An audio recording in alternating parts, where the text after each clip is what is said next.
வணக்கம். இன்றைய அரசியல் ஆடுகளம் நமக்கு சொல்லும் செய்திகள் என்ன? இப்போது பார்க்கலாம். விஜய் நாளை ஞாயிற்றுக்கிழமை 3 மணிக்கு பிற்பகல் 3 மணிக்கு தமிழ்நாட்டு முதலமைச்சராக பதவியேற்கிறார்.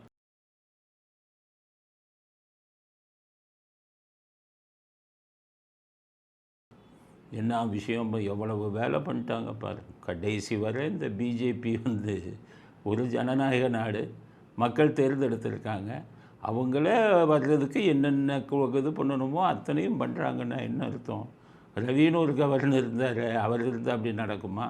இவரை வச்சுக்கிட்டு இந்த புது இது வந்தால் ஒரு அரசியல்வாதியாக இருந்து வந்தவர். இவர்களுக்கெல்லாம் ரூலும் தெரியாது, ஒன்றும் தெரியாது. அதனால் அமித்ஷா என்ன சொல்கிறாங்களோ அது கேட்டுட்டு போகிறவங்க. அதனால் கூத்து பண்ணாங்க. இதெல்லாம் தப்பு. உங்களுக்கு பிஜேபிக்கு சொல்கிறேன், மோடியை சொல்கிறேன், அமித்ஷாவை நீங்கள் இது பண்ணி வைங்க. அமித்ஷா பெரிய மோசமான விஷயங்கள் பண்ணுறாரு. இதுன்னு இல்லை, கனிமொழி என்ன சொன்னாலும் திமுகவுக்கு ஆதரவாக செய்து கொடுக்குறார். அத்தனை விஷயங்களையும் திமுகவில் காப்பாற்றுறாரு. சில சமயம் எதிர்கட்சிகள்னால், நீங்கள் திமுகவை தானே உங்களுக்கு எதிர்கட்சி, அவங்க தானே ஒன்றுங்களை மதவாத சக்திங்கிறான். அவனோட தோல் போட்டு தோளில் கை போட்டுக்கிறீங்க. அது இந்த மாதிரி புது ஆளுங்க அவங்கள பகமையாக்குவீங்களா? ஏதோ காங்கிரஸ் பக்கம் போனாங்கன்னா அவங்களுக்கு தேவை நம்பர் இப்போ எம்எல்ஏக்கள் எண்ணிக்கை ஒரு 108 ஜெயிச்சிருக்காங்க. காங்கிரஸுக்கு 5 இருக்குன்னா அவங்க அங்கே தானே போவாங்க. எண்ணிக்கை அதிகம் இருக்குது, அரசாங்கத்தை நம்ம இது பண்ணிக்கலாம், அரசாங்கத்தை ஃபார்ம் பண்ணலாம் அப்படிங்கிறதுக்கு அவங்க அப்படி தானே போவாங்க. இப்போ காங்கிரஸுக்கு 1 இருந்து இவங்க காங்கிரஸோடு போயிருந்தா நீ ஏன் காங்கிரஸோட போனேன்னு கேட்கலாம். அவன் 5 எம்எல்ஏ வச்சுருக்கான், இவங்களுக்கு 108 இருக்குது. பெரும்பான்மைக்கு தேவைப்படும்னு தான் அங்கே போனாங்க. உடனே எதிரிகளாக பாவிச்சுருவீங்களா? தமிழிசை சொல்கிறாங்க, இவங்க எல்லா தப்பும் பண்ணிட்டு கவர்னர் மேலே போடுறாங்களாம். தமிழிசைக்கும் சொல்கிறேன், தமிழ்நாட்டு மக்களுக்கும் சொல்கிறேன். இவங்க எல்லா தப்பும் பண்ணிட்டு கவர்னர் மேலே பழி போடுறாங்கன்னு தமிழிசை சொல்கிறாங்களே, நல்லா யோசிங்க. 24 மணி நேரம் ஆச்சு. நேற்று சாயங்காலமே விஜய் போய் 118 எம்எல்ஏக்களின் இதை பட்டியலை கொடுத்துட்டார். அதில் டிடிவி தினகரன் ஒரு இது பிரச்சனை வந்தது, ஒத்துக்கிறேன். சரி, அது பிரச்சனையே வந்ததுன்னு வச்சுக்கோங்க. அப்போ அதை கழிச்சிருங்க. கழிச்சிட்டா எவ்வளவு? 117 எம்எல்ஏக்கள் நேற்றே கொடுத்துட்டாங்க. 118 1 பிரச்சனை கழிச்சிருங்க, 117 கொடுத்துட்டாரு. மொத்த எண்ணிக்கை தமிழ்நாடு சட்டசபையில் மொத்த இது எண்ணிக்கை 234. 117 விஜய் கொடுத்துட்டார். அப்போ மீதி இருக்கிறது எவ்வளவு? 117 தான். எல்லா கட்சிகளும் சேர்ந்து கொடுத்தா கூட விஜய் கொடுத்ததை விட அதிக எம்எல்ஏ கொடுக்க முடியாது. அப்போ கவர்னர் என்ன பண்ணியிருக்கணும்? 118பா, 1 பிரச்சனை 117, மீதி 117 தானே. இவங்களை விட அதிகமாக எம்எல்ஏக்கள் கொடுக்க முடியாது. சிங்கிள் லார்ஜஸ்ட் பார்ட்டி, அதிகம் தனியாக நின்று அதிக எம்எல்ஏக்களை ஜெயிச்சவங்க கூப்பிடுங்கன்னு சொல்லியிருக்கணும்ல. 24 மணி நேரம் ஆகியும் வாயை திறக்கிற கவர்னர் இன்றைக்கி சாயங்காலம் 7 மணிக்கு இதை புக் பண்ணிட்டார் கேரளாவுக்கு போகிறதுக்கு. அதுக்கப்புறம் அவங்க போனதுக்கப்புறம் தான் இப்போ ரத்து செஞ்சுட்டு வந்தார். எதுக்கு 24 நாளைக்கு கூட முடியுதில்லை. மே 10ஆம் தேதியோட தமிழ்நாடு சட்டசபையின் ஆயுட்காலம் முடியுது. நாளைக்கு நீங்கள் பதவி ஏற்கணும். அப்படி இருக்கும்போது 117 எம்எல்ஏக்கள் இருக்கிறவங்களை ஒன்றும் கண்டுக்காமல் நீங்கள் கேரளாவுக்கு போகிறீங்கன்னா எவ்வளவு இது என்ன நாடா இல்லை இதுவா? நீங்கள் வைக்கிறது தான் சட்டமா? இவ்வளவுலையா அநியாய அக்கிரமம் பண்ணாதீங்க. இப்படி அநியாய அக்கிரமம் பண்ணி தான் இந்திரா காந்தி இந்தியாவை கெடுத்தாங்க. இந்தியாவை கெடுத்தது இப்படி தான். பஞ்சாபை கெடுத்ததே இந்திரா காந்தி தவறான பாலிசியில். அந்த பிந்தரன் வாலேங்கிறவனை இவங்க சப்போர்ட் பண்ணி அந்த அகாலித்தல்ல கவுக்கிறதுக்கு இதெல்லாம் பண்ணி தான் பஞ்சாப் பற்றி எறிந்தது.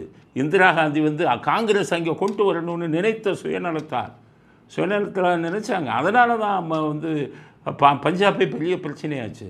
பிஜேபிக்கு சொல்கிறேன், இந்தியாவில் உங்கள் அரசியல் ஆதாயத்துக்காக இந்தியாவில் வெறுப்புணர்வை உருவாக்காதீர்கள் எந்த மாநிலத்திலும். அது இந்தியாவிற்கு எதிராக போயிடும். இந்திரா காந்தி பீரியடில் பண்ண மாதிரி உங்கள் அரசியலுக்காக அமைதியாக இருக்கும் இந்தியாவை கெடுக்காதீங்க. மனசாட்சியோடு நடங்க. ஆட்சிங்கிறது வேறு, மக்களாட்சி. மக்கள் யாருக்கு ஓட்டு போட்டிருக்காங்களோ அவங்களை இது பண்ணி வச்சுருங்க. நீங்கள் அடுத்த எலெக்ஷனில் நின்று நல்ல விஷயங்களை செஞ்சு மக்கள் ஆதரவை பெற்று செய்யுங்க. இந்த திமுக காரம் பண்ணுற மாதிரி கள்ள ஓட்டு இதை ஓட்டு ரூபாயை கொடுத்து குறுக்கு வழியில் வர்றது இதெல்லாம் எடுபடாது ஜனநாயக நாட்டில் ரொம்ப நாளைக்கு. அதனால் இதில் நீங்கள் நடந்தது மிகவும் கண்டனத்துக்குரியது. 118 கொடுத்துட்டும் போகிறீங்கன்னா கேரளாவுக்கு முடிவையே சொல்லாமல் அப்போ என்ன அர்த்தம்? நாளைக்கோட முடியுதில்லை. நாளைக்கு ஒன்றும் பண்ணலைன்னா ஜனாதிபதி ஆட்சி கொண்டு வரணும். அப்போ உங்கள் எண்ணம் என்ன? நாளைக்கு நீங்கள் கேரளா போயிட்டு இந்த திங்கக்கிழமை வருவீங்க, இவங்க 116 கொடுத்துருவாங்க, 10ஆம் தேதியோடு முடிஞ்சிருச்சு ஆயுட்காலம்னு ஜனாதிபதி ஆட்சி கொண்டு வர்றதுக்கான எண்ணம் உங்களுக்கு இருந்ததா? இருந்தால் அது சரியான விஷயமா? ஒரு ஜனநாயக நாட்டில் மிக மிக கண்டிக்கத்தக்கது இவங்க பண்ணது. இவ்வளவு கெடுதலாக பண்ணுவீங்க? ஓனா வரேன், ஒவ்வொருத்தவங்களும் என்னென்ன கெடுதல் பண்ணாங்கன்னு வரேன். இப்போ முதல்ல கவர்னரை பற்றி பேசுகிறேன், பிஜேபியை பற்றி. பிஜேபி நடந்து கொண்ட விதம் தமிழ்நாட்டு மக்கள் யோசிங்க, சரியா தப்பு தானே? அப்போ யாருமே ஆட்சி அமைக்கக்கூடாது. உங்களுக்கு ஜால்ரா அமைக்கிறவன், உங்கள் பேச்சை கேட்குறவன் ஆட்சி அமைக்கணும். இப்படி ஒரு நிலைமை வரக்கூடாது. நான் பிஜேபிக்கு ஆதரவாக எத்தனையோ விஷயங்களில் பேசியிருக்கேன். ஆனால் நீங்கள் தவறு செய்தாலும் நீங்கள் இன்னும் உத்தமர்கள்னு நான் சர்டிஃபிகேட் கொடுக்க முடியாது. நீங்கள் செய்ய தவறுகளுக்கும் ஜால்ராலாம் அடிக்க முடியாது. இந்த விஷயத்தில் பிஜேபி நடந்து கொண்ட விதம், கவர்னரை வைத்து அவர்கள் காய் நகர்த்தினது மிக மிக மோசமான விஷயம். இந்தியாவின் ஜனநாயகத்துக்கே ஆபத்து வரக்கூடிய விஷயம். பாவம், அதெல்லாம் தாண்டி அவங்க எல்லாத்தையும் தாண்டிட்டாங்க. இப்போ அரசியல் வழியில் வர ஒவ்வொருத்தரும் என்ன பண்ணான்னு தெரிஞ்சுக்கணும். நீங்கள் ஏதோ விஜய் வந்தார், ஜெயிச்சார், ஆட்சி அமைச்சிட்டாருன்னு நினைக்காதீங்க. இதில் எவன் என்னென்ன ரோல் ப்ளே பண்ண அரசியல்னு ஒவ்வொரு ஆளாக வரேன் நான் கவர்னரை முடிச்சுட்டு. ஆக விஜய் அவர்களுக்கு நமது வாழ்த்துக்கள்.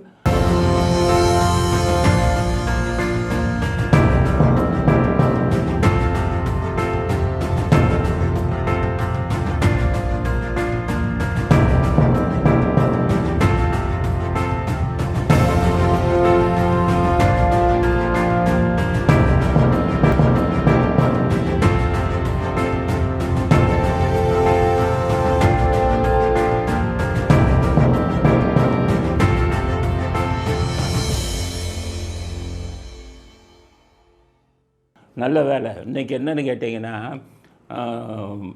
நான் இன்றைக்கி சனிக்கிழமை சில சனி நல்லது செய்யும்.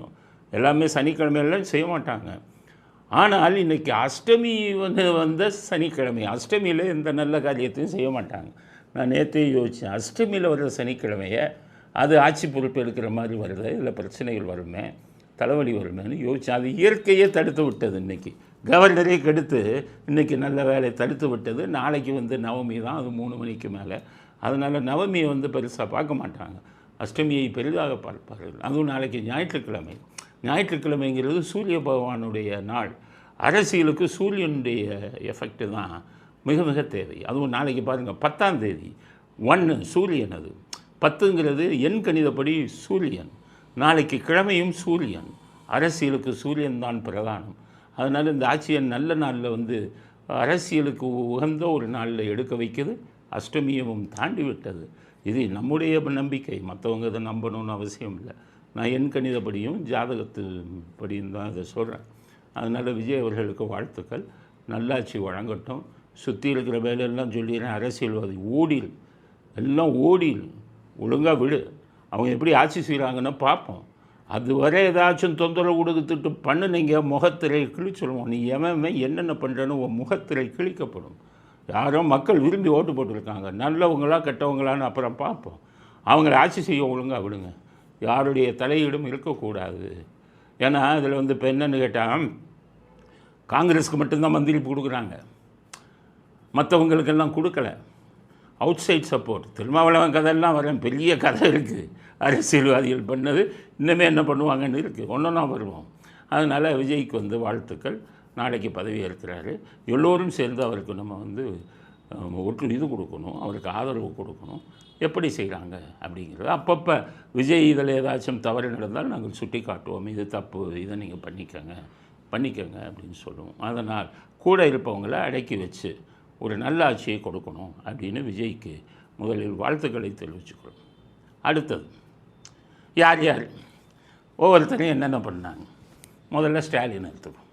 என்ன கூத்து பண்ணாங்க, என்ன அக்கிரமம் பண்ணாங்க, நம்மளெல்லாம் முட்டாள்னு நினச்சிட்டு ஸ்டாலின் அவர்கள் ஆரம்பத்திலிருந்தே இதுக்கு கெடுதல் பண்ணணும் அப்படின்னு இப்போ வாழ்த்து சொல்கிறாரு. எப்படின்னா, புதிய ஆட்சிக்கு எனது வாழ்த்துக்கலாம். ஏன் விஜய் அவர்களுக்கு முதலமைச்சராக பதவி ஏற்கிறதுக்கும் விஜய் அவர்களுக்கு எனது வாழ்த்துக்கள்னு சொல்லிட்டான்னு பெரிய பொங்கல் வானத்திலிருந்து குதிச்சவங்க நீங்கள். அவங்க பேர் சொல்ல மாட்டாங்களாம். உங்கள் பேர் சொன்னால் தான் ஏன் பாவம், தப்பு பண்ணாதவங்க பேர் சொல்லுதுன்னு இருக்க பாவம், கொஞ்சம் நெஞ்ச பாவமாக பண்ணீங்க, சொல்ல வேண்டியதானே. தாவேகா தலைவர் விஜய் அவர்களுக்கு எனது வாழ்த்துக்கள் அப்படின்னு சொல்ல வேண்டியதானே. புதிய ஆட்சிக்கு என்னுடைய வாழ்த்துக்கள். அப்படிங்கிறார். அவர் என்னென்ன கூத்து பண்ணார் சொல்லணும்ல. இவர் தான் திமுகவும் அதிமுகவும் நம்மளும் சேர்ந்து அதிமுக ஆட்சி அமைக்கட்டும், நம்ம வெளியில் இருந்து ஆதரவு கொடுக்கோங்கிறத ஆரம்பித்ததே இவர் தான். இடது கம்யூனிஸ்ட் தலைவரே போட்டு உடைச்சிட்டார் பேபிங்கிறவர். ஸ்டாலின் தான் கேட்டார் அதிமுகவுக்கு ஆதரவு கொடுப்போம், நாங்கள் முடியாதுன்னு சொல்லிட்டோம். நேற்று அது வீடியோ இருக்குது. ஆனால் இன்றைக்கி அதே பேபியை வந்து இவங்க கூப்பிட்டு மாற்றி சொல்லுங்கள். அப்பா ஃப்ராடுனா ஃப்ராடு, இவங்கள மாதிரி ஃப்ராடு. இன்றைக்கி மாற்றி சொல்லுங்கள். இன்றைக்கி அந்த பேபிங்கிறவரை நான் நேற்று அப்படி சொல்லலைங்கிற கம்யூனிஸ்ட்டுக்காரங்க, உங்களுக்கு என்ன இது இருக்கா? நேற்று சொன்னதை இன்றைக்கி மாற்றி சொல்கிற ஸ்டாலின் கேட்டானா நீ எல்லாம் கம்யூனிஸ்டா? மாற்றி சொல்கிறாங்க இன்றைக்கி.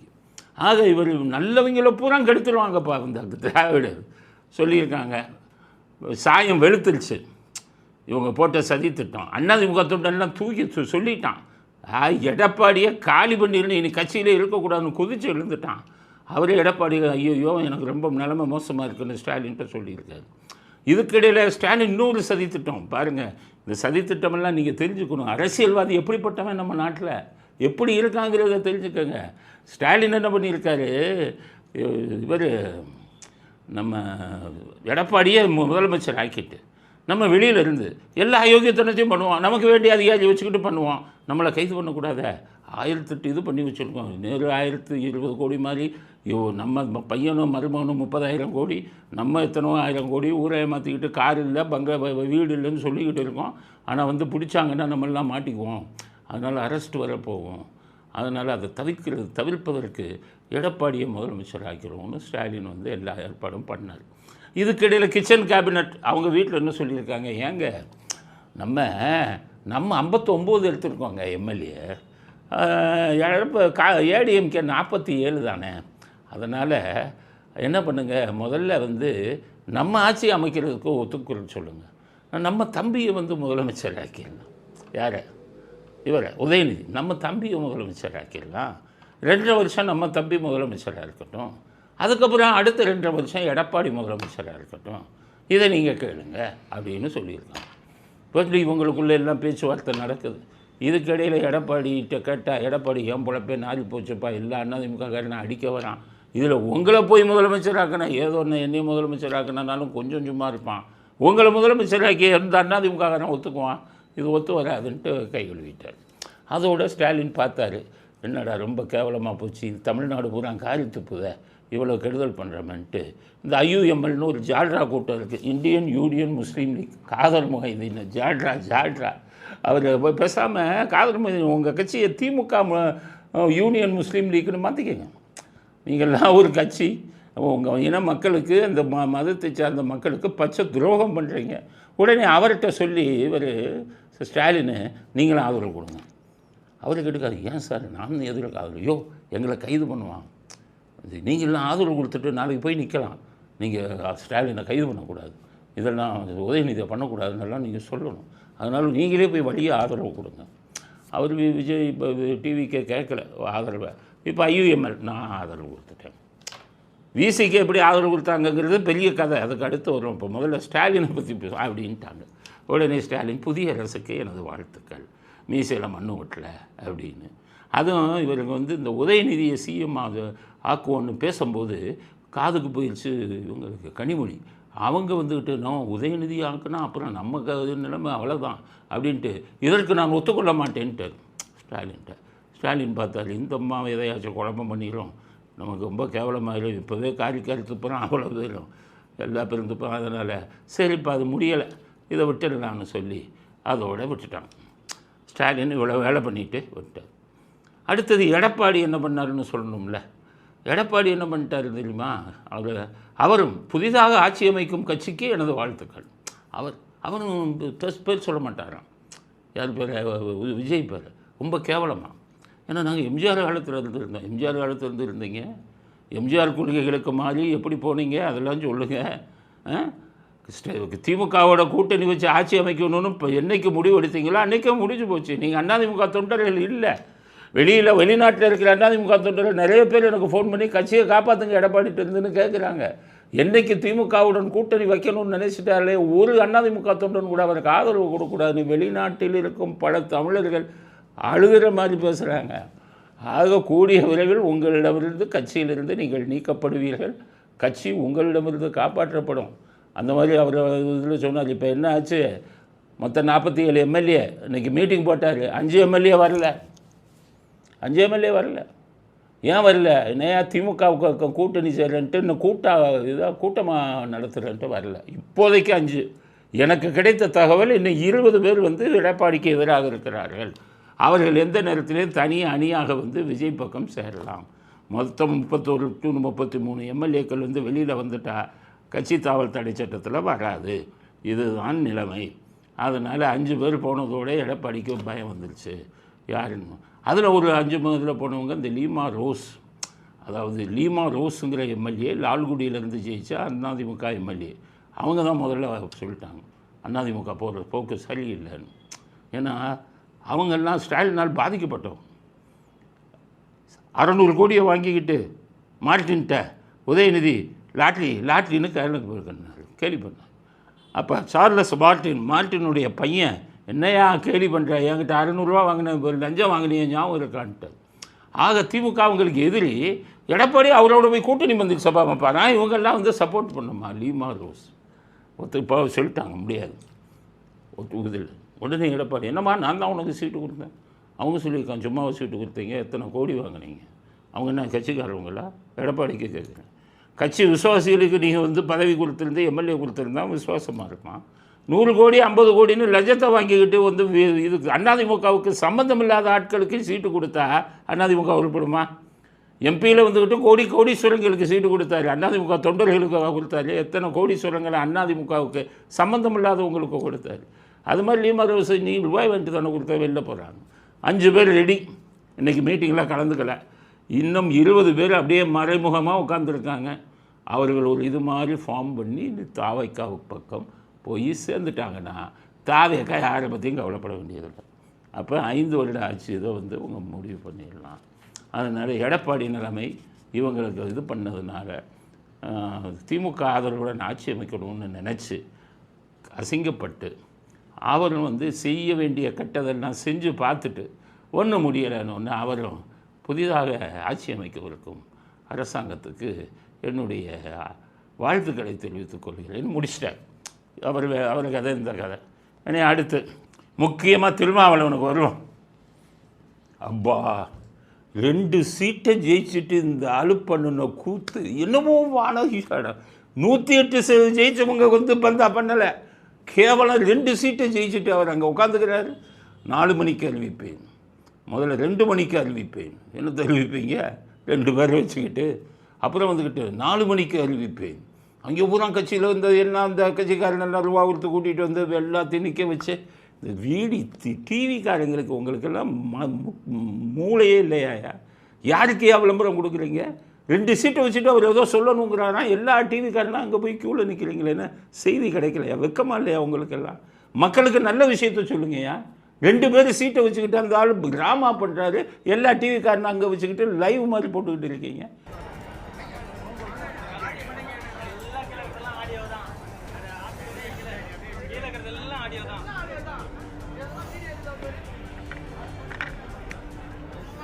கேவலமான விஷயம். என்ன பெரியவர் அவர்?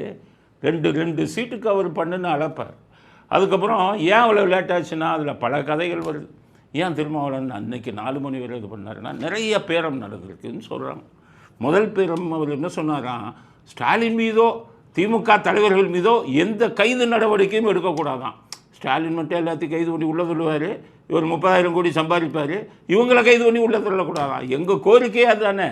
ஏன் கோரிக்கை இல்லை, தமிழ்நாட்டு மக்கள் அத்தனை பேர் கோரிக்கை என்ன விஜய்கிட்ட தெரியுமா?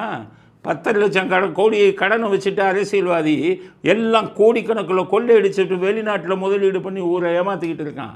எங்கள் தலையில் ஒவ்வொருத்தர் தலையில் நம்ம தலையில் ஒவ்வொருத்தருக்கும் 3 லட்சம் கோடி கடன் வருது. நம்மளை கடன்காரன் ஆக்கிட்டு இவங்க அந்த பணத்தை எடுத்து கொண்டு போய் வெளிநாட்டில் முதலீடு செய்வாங்களாம். இவங்களை கைது பண்ணக்கூடாதான்.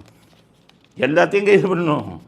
மக்கள் பணத்தை கொள்ளையடித்த அதிமுக அமைச்சர்களாக இருந்தாலும் சரி, திமுக அமைச்சர்களாக இருந்தாலும் சரி, எங்களுக்கு கைது கூட வேணாம். அவர்களுக்கு நீங்கள் அம்னஸ்டி கொடுங்க. அம்னஸ்டின்னா எப்படி தெரியுமா? உனக்கு மன்னிப்பு கொடுக்குறோம், கொள்ளையடித்த சொத்தை பூரா கொண்டு வந்து ஒப்படைச்சிருக்கு. அது அரசாங்கத்து பணம், மக்கள் பணம். 10 லட்சம் கோடி கடனில் வச்சுட்டு போயிருக்கான் முன்னாடி இருந்தவன். எல்லா அரசியல்வாதிகளும் தமிழ்நாட்டில் இருக்கும் ஆட்சியில் இருந்த அரசியல்வாதிகள் பூரா கொள்ளையடித்ததை கொண்டாந்து அந்த பினாமியில் வச்சுருக்கிறவெல்லாம் இருக்காங்க அரசியல் எல்லாத்துக்கும் உங்களுக்கு மன்னிப்பு வந்து ஒரு 2 மாதம் டைம் தரும்.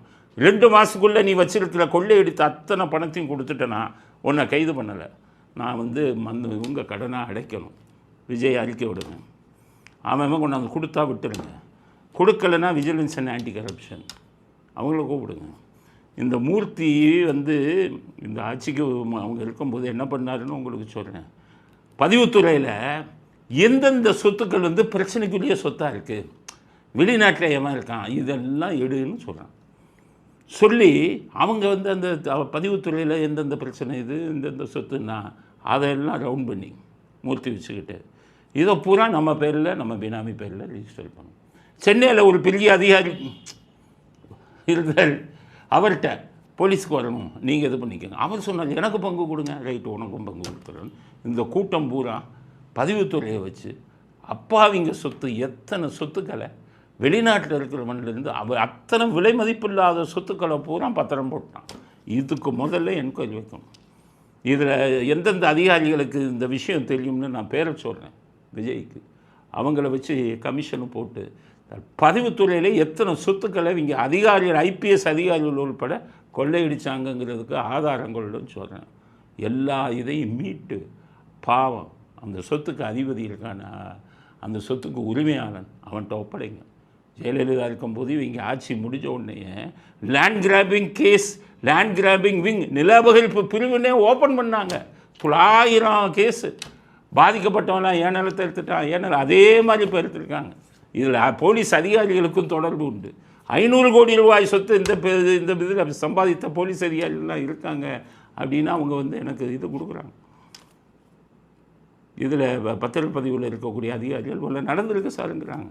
எல்லாத்தையும் நான் சொல்கிறேன், பிடிச்சி அரசியல்வாதிட்டு இருக்கிற கொள்ளையடித்து அத்தனை சொத்துக்களையும் பறித்து அம்னஸ்டி உனக்கு மன்னிப்பு கொடுக்குறேன் ஓடி அப்படின்னு சொல்லி தமிழ்நாட்டு இதை கடனை அடைக்கணும். இதுக்காகத்தான் உதயநிதி திருமாவளவன் சொல்கிறாராம் திமுக மீது எந்த நடவடிக்கையும் எடுக்கக்கூடாது. ஏன் சொல்கிறாரு ஸ்டாலின், என்னையா அங்கே போகிறையா, சரி சொல்லி எங்களை எதுவும் கைது பண்ணக்கூடாது, நடவடிக்கை எடுக்க முடியாது, எங்களை கைது பண்ணுவீங்க, நாங்கள்லாம் ஜெயிலில் இருக்கணும், தப்பு பண்ணாதவன்லாம் கொள்ளையடிச்சவங்க தப்பிச்சுக்கணுமா, அதுக்கு ஏஜென்ட்டாக இருக்கார் திருமாவளவன். அதுக்கு முன்னாடி நிறைய பேரம் பேசினதாக வந்தது. என்ன பேரம்னா திருச்சி கிழக்கு அந்த தொகுதியில் வந்து இவங்களுக்கு கொடுத்துடணுமா விசிகேக்கு, அதில் திருமாவளவன் நிற்பாராம்.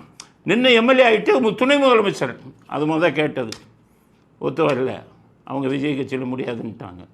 மேயர்லாம் வேணுமா, 3 mayor, Chennai mayor, Madurai mayor, இதுக்கு திருமாவளவன் கட்சிக்கு அப்படின்னு கேட்டு பார்த்துருக்காங்க. என்னென்ன விஷயமோ துணை முதலமைச்சர் என்னென்னமோ கேட்டாங்க. 2 எம்எல்ஏ சீட்டை வச்சுட்டு அதையும் முடியாதுன்ட்டாங்க. சரி மந்திரி கேட்டால் தான் இடிக்குதே. திருமாவளவன் எம்பி, மந்திரி யார் கொடுக்க முடியும்? 2 எம்எல்ஏக்கள், ஒரு எம்எல்ஏ காங்கிரஸ், இன்னொரு எம்எல்ஏ அவங்க பொதுச் செயலாளர். அவர் மேலே கட்ட பஞ்சாயத்து கேஸு நிறைய இருக்குது. அதை பார்த்துட்டு எல்லா பக்கமும் இடிக்குதுன்ட்டு ஜனநாயகத்துக்கு நான் மரியாதை கொடுக்க விரும்புகிறேன். அந்த ஒரு இந்த ஆட்சி நடக்கணும், பாஜகவுக்கு எதிரானது, அதனால் ஆதரவை கொடுக்குறேன்னு சொல்லி ஒன்றும் கிடைக்காம பாவம் கடைசி கொடுத்தாரு. ஆனால் அவர் போட்ட பில்டப்பு தான், அப்பா உங்கள் பில்டப்பு எங்கள் பில்டப்பு இல்லை. இது மீடியாக்கள் பூரா, வெக்கங்கட்ட மீடியாக்கள் பூரா போய் கவரேஜ் பண்ணுறாங்க. அதனால் திருமாவளவன் இவ்வளோ ட்ராமா போட்டுட்டு இப்போ மந்திரி பதவி இல்லை அப்படின்னு புரிஞ்சுக்கிட்டு வந்திருக்கார். ஆனால் நான் சொல்லிடுறேன் விஜய்கிட்ட, நாளைக்கு நீங்கள் பதவியேற்றவுடன் எல்லா போலீஸ் ஸ்டேஷனுக்கும், தமிழ்நாட்டில் இருக்கிற எல்லா போலீஸ் ஸ்டேஷனுக்கும் நீங்கள் சர்க்குலர் அனுப்பணும். எப்படின்னா எந்த போலீஸ் ஸ்டேஷன்லேயும் கட்ட பஞ்சாயத்துக்கு அரசியல்வாதிகள் வந்து அவன் மேலே கைது பண்ணி உள்ள தள்ளுங்கணும். இதுதான் வேலை. எல்லா போலீஸ் ஸ்டேஷன்லையும் கட்ட பஞ்சாயத்துக்கு வந்துடுவான். நாளைக்கு திருமாவளவன்லாம் போய் நின்றுடுவான். நம்ம ஆட்சி, நம்ம 2 எம்எல்ஏல ஆதரவு இருக்குதுன்னு முதல்ல அதை ஆர்டர் போடுங்க. எந்த போலீஸ் ஸ்டேஷன்லேயும் கட்ட பஞ்சாயத்து இந்த நல பிரச்சனைக்கு எந்த அரசியல்வாதி வந்தாலும் கைது பண்ணி உள்ளே போடுங்கன்னு போகணும். இதெல்லாம் ஆதாயமாக வைத்துத்தானும் இவங்க சப்போர்ட் பண்ணணும்னு நினச்சாங்க. அதனால் திருமாவளவன் பருப்பும் வேகவில்லை. அவரும் அந்த மந்திரி ஆகணும்னு நினைத்த கனவும் பாழாகி போய்விட்டது. அதனால் ஒன்றும் இல்லாமல் வெறும் கையுடன் அவரும் வெளியில் வந்துவிட்டு 2 எம்எல்ஏக்களை கொடுத்துட்டாரு.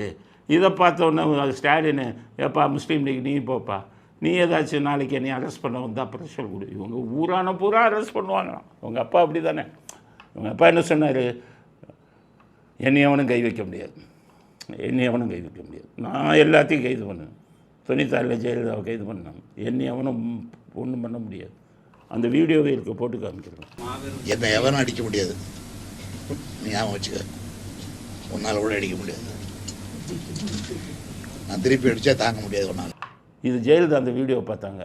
உங்களை ஒன்றும் பண்ண முடியாதா உத்தமரா போட்டாங்க 2001. ஐயோ அம்மா கொள்றாங்களேன்னு அப்போ தான் வந்தது. அதனால் இவங்க இல்லைன்னா நான் மற்றவனை கைது பண்ணுவேன், என்னை ஒன்றும் பண்ணக்கூடாது. பாருங்கள், வெயிட் பண்ணி பாருங்கள். உப்பு தின்னவன் தண்ணி குடிச்சு தான் ஆகணும்.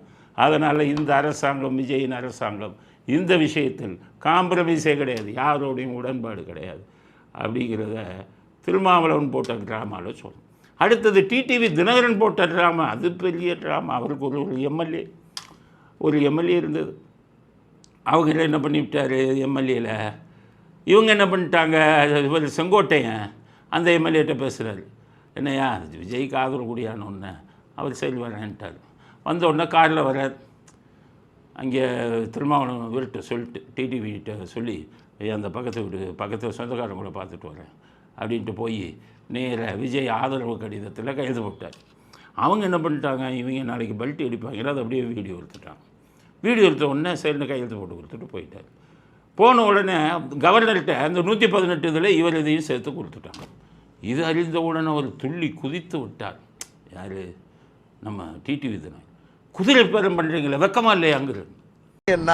ஏன்னா ஒரே எம்எல்ஏ இருக்கிறதுனால ரொம்ப இலக்கரமாக எங்க எம்எல்ஏ பேர்ல ஒரு ஜெராக்ஸ் காப்பியை கொண்டாந்து கொடுத்து அவர் எங்களுக்கு ஆதரவுன்னு சொல்ற அளவுக்கு திமிரும் ஆணவமும் அராஜக போக்கு இருக்குன்னா இதெல்லாம் பார்த்துக்கிட்டு இருக்கிறதுக்கு நாங்க ஒன்றும் வெண்ணைகள் இல்லை, தூய சக்தி. குதிரை பேரத்தில் நீங்கள் மண்டங்களாச்சப்பா கூத்தூரில் பண்ணிக்கிட்டு இருந்தீங்களே ஜெயலலிதா அவர்கள் இறந்த ஒன்று, அதுக்கு பேர் என்ன? கூவத்தூரில் எம்எல்ஏக்களை வச்சுட்டு அவங்களுக்கு பாட்டில் வாங்கி கொடுத்துட்டு எல்லாம் குடிச்சிட்டு டான்ஸ் ஆடினீங்களே.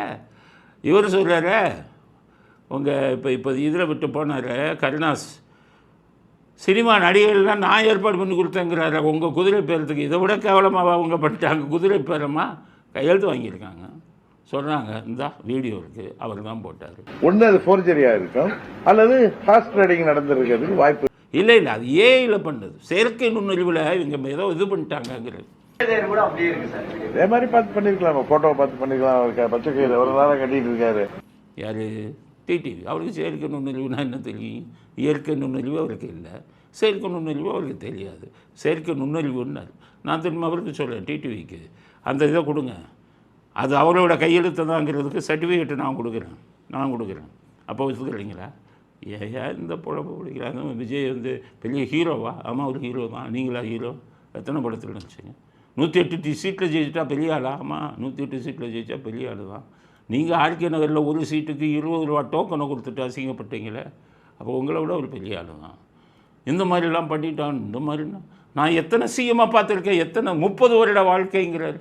30 வருடம் என்னத்தை சாதிச்சிங்க? அவங்க கட்சி ஆரம்பித்த 2 வருஷத்தில் சிஎம் ஆகுறாங்க. நீங்கள் 30 வருஷம் வாழ்க்கைங்கிறீங்களே, எப்படி 30 வருஷம் நீங்கள் அரசியல் இல்லையா? ஜெயலலிதா அவர்களுக்கு உங்கள் இதாக இருந்தாங்க, உங்கள் சித்திகிட்ட ரெக்கமெண்டேஷன் வச்சுக்கிட்டு தானே நீங்கள் இருந்தீங்க. அதை உங்கள் சித்தி என்னென்ன துரோகம் பண்ணாங்க அவங்களுக்கு. இப்போ கடைசி நீங்களே சித்திகிட்ட பேசுகிறதில்ல, நீங்களே சித்திக்கும் உங்களுக்கும் தகராறு. உங்கள் சித்தி சொல்கிறாங்க என் பணம்லாம் எங்கே இருக்குதுன்னு சொல்லி அமித்ஷாட்ட காட்டி கொடுத்து விட்டாருங்கிறாங்க. ஆக நீங்கள்லாம் அரசியல் பேசலாமா? அதனால அவர் மசிங்கப்பட்டு போயிட்டார். காமராஜுங்கிற என்னுடைய எம்எல்ஏ பேர் வச்சுருக்காங்க பாருங்கள். இந்த மாதிரி எம்எல்ஏக்களுக்கெல்லாம் காமராஜ் சொல்லி என்னென்னமோ சொல்லி அவர் கூத்தடித்து ஓய்ந்து விட்டார். இது அவர் கதை. இனி அடுத்து வேறு அரசியல்வாதிகளை என்ன பண்ணான்னு பார்க்கணும். அடுத்தது பாட்டாளி மக்கள் கட்சி, அவங்க கடவு தான் படிக்காமல் போச்சு. அவர் என்ன வச்சுருந்தார், 4 எம்எல்ஏ. அதனால் என்ன சொல்லிட்டார், நான் ஆதரவு தரேன், எனக்கு துணை முதலமைச்சர். அவர் கேட்டது துணை முதலமைச்சர் ஆக்கிடுவோம். யார், அவர் மனைவி எம்எல்ஏ ஆகிருக்காங்க, அவரை துணை முதலமைச்சர். அடுத்தது ராஜ்யசபா எம்பி ஒன்று, அவர் பொண்ணை இவர் ராஜ்யசபா எம்பி, அவங்க எம்எல்ஏ, நம்ம அன்புமணி இவங்க மனைவி. பொண்ணை ஒன்று ராஜ்யசபா எம்பி ஆக்கிடலாம் அப்படின்ட்டு அந்த ஐடியாவும் வச்சுருந்தார். அதுக்கு அடுத்தது திருச்சி கிழக்கு தொகுதியை எங்களுக்கு கொடுக்கணும், ஜெயிச்ச ஒன்று அவங்களுக்கும் மந்திரி பதவி, இன்னொரு எம்எல்ஏ, இன்னொரு எம்பி, பயங்கரமான கனவு கண்டவர் அவர் தான். அது கடைசி பார்த்தா அவர் பக்கமே திரும்பலை. அவங்க காங்கிரஸ்காரன் சொல்லிட்டான், என்டிஏ கூட்டணியில் இருந்த யாரோடையும் நீ சாக்கூடாது. ஆமாம், இவங்க கேட்குற அவரும் வருவாங்கன்னு கதவை திறந்து வைத்து காத்து இருந்தார். ஒரு வேலும் வரல. அதோட போச்சு. இந்த எலெக்ஷனில் ஏதாச்சும் மந்திரி கிடைக்கும், சுருட்டலாம், எம்பி பதவி கேட்கும் அப்படின்னு பொண்ணமை கனவு கண்டமை போயிடுச்சு. அதுக்கிடையில் அவருங்க அப்பா ராமதாஸ் ட்விட்டரில் போடுறாரு, பாவம், எனக்கு செஞ்ச நீ துரோகத்துக்கு நீ எப்படி நல்லா இருப்ப, உன்னை புரிஞ்சுக்கிட்டாங்க, யாரும் நீ சீண்டவில்லைன்னு கண்ணீர் வடித்து அவங்க அப்பா போடுறாரு. ஆக பாமகவின் கனவு இந்த எலெக்ஷனில் தகர்ந்து போச்சு. அடுத்தது பிரேமலதா. அவங்க ஒரு எம்எல்ஏ வச்சுட்டு காத்துக்கிட்டே இருந்தாங்க. கூப்பிட்டா கண்டிஷன் சொல்லுவோம். அவங்க எதுனா கேட்டிருந்தா அவங்களும் துணை முதலமைச்சர் கேட்டாலும் ஆச்சரியப்படுத்துறதுக்கு இல்லை. அவங்கள ஒரு 50 கோடியை கொடுங்க, 100 கோடியை கொடுங்க, இல்லைன்னா எனக்கு துணை முதலமைச்சர் இல்லைனாலும் மந்திரியாக கொடுங்க அப்படின்னு கேட்டிருக்கலாம் அப்படின்னு அவங்களும் கணக்கு போட்டு வச்சாங்க. இவங்க யாரும் அந்த பக்கம் திரும்பி கூட பார்க்கல. ஆக வெறுங்கையுடன் போய்விட்டார் பிரேமலதா. அது பெரியது. ஏன்னா ஒவ்வொரு எம்பியில் ஒரு 10 எம்பி இது எம்எல்ஏ இதில் என்ன பண்ணாங்க, 10 எம்எல்ஏ, ஒரு ராஜ்யசபா எம்பி அவங்க தம்பி எம்பி ஆக்கிட்டாங்க. கொஞ்சம் கோடிகள் புரண்டதுன்னாங்க, அதுவும் கிடைச்சது. நல்ல வசூல். ஆனால் எம்எல்ஏ ஆனதுக்கப்புறம் உள்ள வசூல் கட்டு போச்சே. திமுக ஜெயிச்சிருந்தால் கொஞ்சம் பணம் வாங்கியிருக்கலாம் அப்படின்ட்டு அவரும் மிகவும் சோர்ந்து இதில் ஏமாந்தவர்கள் பட்டியலில் இவங்க இப்போ நான் சொல்லிட்டு வந்ததில் அடுத்து பிரேமலதாவும் ஒருவர் அப்படிங்கிறது இன்றைக்கு நடந்த செய்தி. அடுத்தது அதிமுகவில் ஒரு குரூப்பு, சிவி சண்முகம், அவர் பாவம் எம்பியாக இருந்ததை விடுதலை ராஜினாமா பண்ணிட்டு வந்துட்டார். ஸ்டாலினை நம்பி, ஸ்டாலின் உங்கள் ஆட்சி தான், எடப்பாடி தான் சிஎம், நான் பார்த்துக்கிறேன்னாரு. இவர் சொன்னோன்னு அப்போ நம்ம மந்திரியாக இல்லாமல் அப்போ ராஜ்யசபாவை போய் ராஜினாமா பண்ணுவோன்னு போய் ராஜ்யசபாவை போய் ராஜினாமா பண்ணிட்டு இங்கே வந்தால் இங்கே கதை வேறு மாதிரி இருக்குது. அதனால் இப்போ என்ன பார்க்குறாங்க, சரி போச்சே மந்திரி பதவி, விஜய்கிட்ட ஏதாச்சும் கேட்டு பார்க்கலாமா அப்படின்னு அவங்க தனியாக எம்எல்ஏக்கள் கூட்டத்தை நடத்தியிருக்கிறதா செய்தி வந்திருக்கு.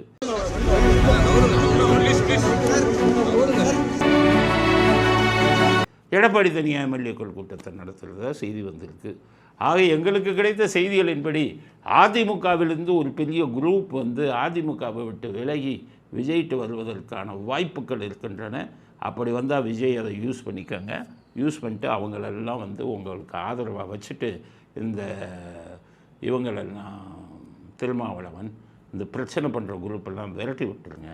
முக்கியமாக விஜய்க்கு நாங்கள் விடுக்கக்கூடிய வேண்டுகோள், திருமாவளவன் வெளியில் இருந்துட்டு பல ரெக்கமெண்டேஷனை கொடுப்பார். அதில் முக்கியமான ரெக்கமெண்டேஷன் என்ன தெரியுமா, அவர் ஜாதி சார்ந்த சில காவல்துறை அதிகாரிகளை முக்கிய பதவிக்கு போட சொல்லி கேட்பார். அந்த காவல்துறை அதிகாரிகளுடன் சேர்ந்து கொண்டு மற்ற ஜாதிகளைச் சேர்ந்தவர்களை பழி வாங்கும் அளவிற்கு அவர்களை கைது பண்ணுறது, குண்டர்கள் சட்டத்தில் போடுறதுக்கு அந்த அதிகாரிகளை உபயோகித்து கொண்டிருந்தால் திருமாவளவன் போன ஆட்சியில் அதில் பாதிக்கப்பட்டவங்க தான் நாங்கள். அந்த அதிகாரி ஜாதி வெறி பிடித்தவர். அவருக்கும் திருமாவளவனுக்கும் தொடர்பு இருந்தது. திருமாவளவனை தலைவான்னு சொல்லுவார். இப்போ வந்தவுடனே அந்த அதிகாரியை மறுபடியும் காவல்துறை இதாக போடுங்க சென்னை மாநகரத்துக்குன்னு கேட்பார். எல்லாம் கொடுத்தீங்க. திருமாவளவன் பேச்சு கேட்டு யாருக்கு ரெக்கமெண்டேஷன் கொடுத்தீங்கன்னா அவர்கள் ஜாதி ரீதியாக மற்ற ஜாதியைச் சேர்ந்தவர்களை கொடுமைப்படுத்துவார்கள். அது மட்டும் நடக்காமல் பார்த்துக்கங்க. திருமாவளவன் எந்த ரெக்கமெண்டேஷனையும் ஏற்றுக்கொள்ளாதீர்கள், தமிழ்நாட்டை காப்பாற்றுங்க அப்படிங்கிறத விஜய்க்கு இறுதி கருத்தாக பதிவு செய்ய விரும்புகிறோம். இத்துடன் இன்றைய அரசியல் ஆடுகளம் நிறைவு பெறுகிறது. மீண்டும் நாளை திங்கட்கிழமை புதிய செய்திகளுடன் உங்களை சந்திக்கிறோம். நன்றி, வணக்கம், ஜெய்.